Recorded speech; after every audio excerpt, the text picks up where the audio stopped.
Hi guys, welcome back to Animal Wonders. I'm Jessi, and today I'd like to share a challenge that we're having with two of our animals. I want to share this story because you guys might also be facing challenges at home when trying to cohabitate the animals in your life.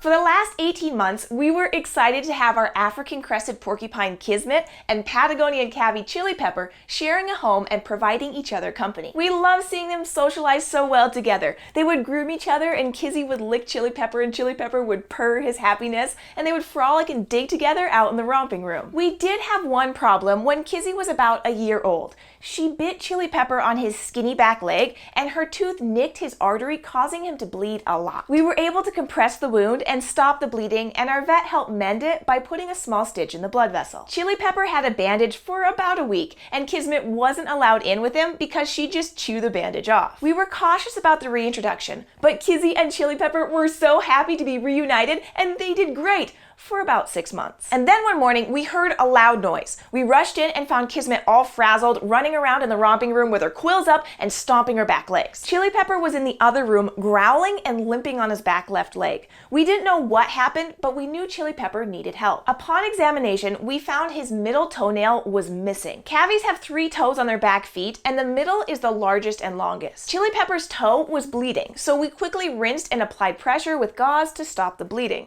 And then we wrapped his foot in a bandage. We didn't know what happened, but it was possible that Kizzy tried biting Chili Pepper again, and to get away, he kicked out and got his nail caught on something. And because of that, it was too risky to continue letting them be together. Since we do have limited housing for large rodents that can literally chew through a house, we had to make use of what we already had chew-proof. We put Kizzy out in the romping room and locked off the door to the other area. Chili Pepper is now hanging out in there with just his guinea pig friend. He does get to run around in the romping room whenever Kizmit goes on a walk or out to a presentation. As they stayed separated over the next few weeks, we eagerly waited for Chili Pepper to heal up and grow his nail back so we could get him outside for some summer walks. Unfortunately, things didn't go as we had hoped. Despite being wrapped, his toe swelled up, and after a course of antibiotics, his nails still hadn't regrown. Chili Pepper went into the vet for an x-ray, and it showed that the tip of his toe was broken in a way that the nail will never grow back. Since there was no chance the nail would come back and it was painful for him to walk on, the best course of action was to remove the tip of his toe. So Chili Pepper is currently recuperating from his surgery, and even though he's now missing his toe, he's feeling so much better. Once he's no longer limping, I'm looking forward to getting him back outside and going on adventures in the forest. Now, the romping room that Kizmit is living in currently was built for Chili Pepper in the first place, so it's not really fair that Kizzy gets it all to herself. I'm always looking for creative ways to give the animals a happy life, and I have a new plan. It's too dangerous to reintroduce Chili Pepper to Kizmit,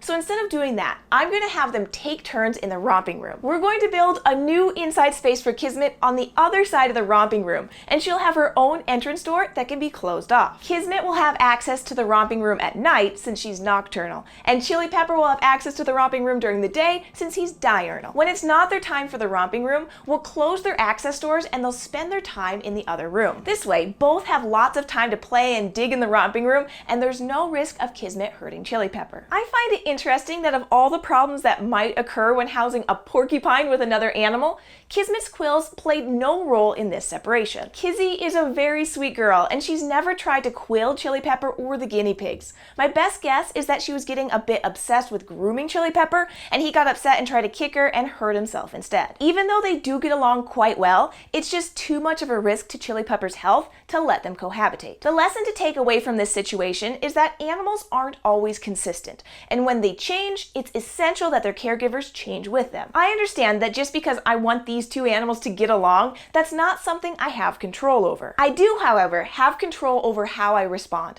and the homes that I can provide them from now on. If you have cats, dogs, birds, guinea pigs, or whatever that don't get along in the same space, it's up to you to provide them safe spaces apart and help them live a happy and healthy life, even if it's not exactly how you imagined things would work out. I hope you're doing well with all of your animals and wish you the best with any challenges you may be facing. Thank you to all of our Patreon patrons for allowing us to continue continue sharing our experiences and knowledge about animals. If you'd like to support our educational mission, you can join our community by going to patreon.com/animalwonders and check out the perks you can get by giving a monthly pledge. I hope you enjoyed seeing Chili Pepper and Kizmit again, and if you have any questions about them, please leave them in the comments below. And if you'd like to go on an adventure with us every week, don't forget to subscribe. We'll see you next week.